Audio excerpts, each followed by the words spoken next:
میں نے کہا نا آپ سے کہ اگر قرآن پاک کو پڑھ لیا جائے، سمجھ لیا جائے، غور کیجیے گا کہ میں کیا کہہ رہا ہوں. میری کوئی بساط نہیں ہے، لیکن لکھا ہے آسمانوں اور زمین کی سلطنت اللہ ہی کے لیے ہے. بے شک وہ جو چاہے پیدا کرے، جسے چاہے بیٹیاں عطا فرمائے اور جسے چاہے بیٹا دے، یا انہیں بیٹے اور بیٹیاں دونوں ملا دے اور جسے چاہے بانچ کر دے. بے شک وہ علم والا اور قدرت والا ہے.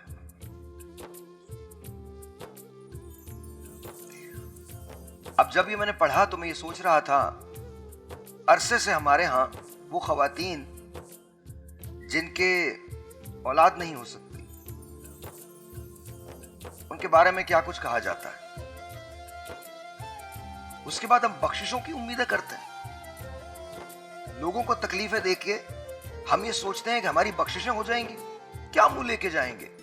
قرآن کریم میں وہ فرما رہا ہے، کہہ رہا ہے کہ میں جسے چاہوں میں ہی دوں گا، تم دینے والے کون ہوتے ہو؟ تو لوگوں کے نصیب کا فیصلہ آپ کریں گے.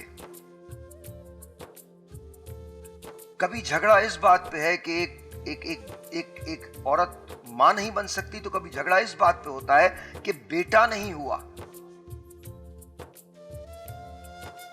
جا کے سائنس پڑھیے، جینیٹکس پڑھیے، اور آپ کو پتہ چل جائے گا کہ بیٹے کی ذمہ داری باپ کی ہوتی ہے،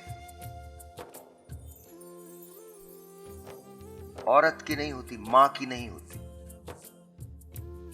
لیکن ہمارے ہاں ایون دو کہ قرآن کریم میں لکھا ہے، ارشاد فرما دیا گیا ہے، کہہ دیا گیا ہے، اس کے باوجود آپ سوچئے کہ ہم کہاں ہیں، کن پستیوں میں گھرے ہوئے ہیں.